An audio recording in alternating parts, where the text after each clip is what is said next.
movie nerds. I'm here today with Jake Rohn, TV personality and hip-hop journalist. This is Jake Rohn. We just talked to Will Smith, Ty Dolla $ign, a bunch of other people, and we're here at the premiere of Bright, coming out on Netflix December 22nd, man. I'm glad there aren't really orcs, because damn, they're ugly.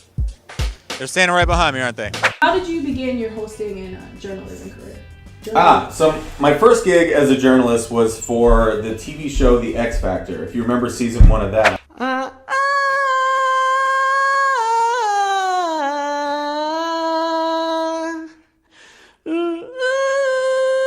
So you wouldn't think it to look at me. I look like the generic version of Conor McGregor. Okay. And I've always loved hip hop. A friend of mine linked me up with someone from BET, so I started writing for their website. You just build your network and hustle. Okay. Which is what hip hop is about.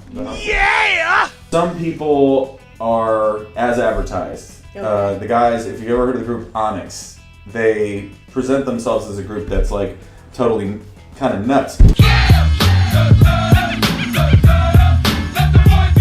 But in real life, they're actually also totally nuts. Pretty nuts. It's always, I don't know, it's always fun to me. I always enjoy seeing like how people really are. Yeah. Killer Mike is probably my favorite person to talk to in terms of like, his answers are so eloquent that it shames me as a writer. Help that child matriculate into college. Help them by being a big brother or big sister. Help them by mentoring them. Don't give them gifts. Don't make yourself feel good. Like, hey, I gave them a new pair of sneakers.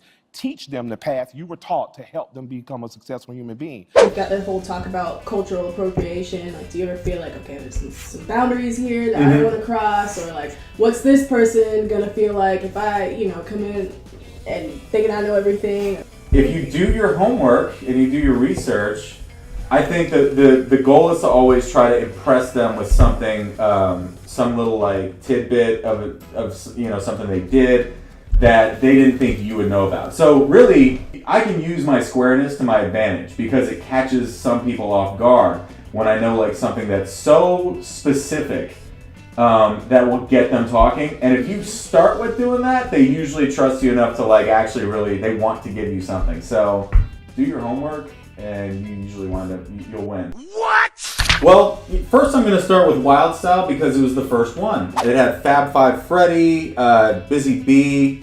It included graffiti, breakdancing, MCing, DJing, the real like original elements of hip hop. I would have to go with Fear of a Black Hat. Now this movie is one none of you've probably heard of, but you should all check out. It was like hip hop's version of Spinal Tap. It's a love story. CB4 was Chris Rock before he was Chris Rock. He starred as MC Gusto.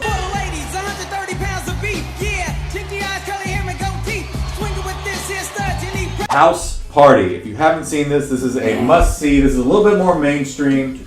Another one of the originals was Who's the Man, starring Dr. Dre and Ed Lover. Not that Dr. Dre, a different Dr. Dre. He was a DJ. Patty Cakes. Her name was Danielle McDonough, I think.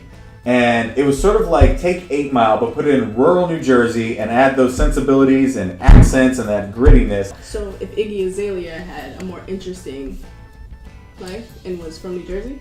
Nope. Come on. Nope.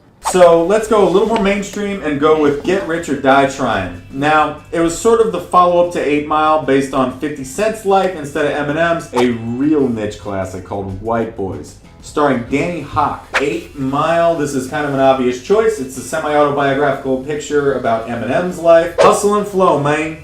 Nice. Juicy J had more Oscars than Leonardo DiCaprio, Tom Cruise, and Robert Downey Jr. and Johnny Depp combined. Yeah. I'm going to give an honorable mention to Straight Outta Compton. It's not that it wasn't one of the top 10 hip-hop movies, but it really was in a category all of its own because it was a biopic. The consulting was done by Ice Cube, Dr. Dre, and Tamika Woods Wright, who was Eazy-E's widow. But they brought in consulting from like DJ Speed, who was Eazy-E's like right-hand man, Yella, MC Ren, all the members and family members of like Eazy-E. So they really got a lot of it right. I know there was a lot of stuff that was like Hollywooded up, but you know what? We're just talking movies here, and that was a phenomenally entertaining movie. These are your 10 that I recommend for you, and when you're done watching them, check out the soundtracks. And check me out every Thursday at 10 a.m. on HipHopDX's Facebook page. We do what's called DX Live. And we always have great guests and wonderful time, just like I had today. Aww.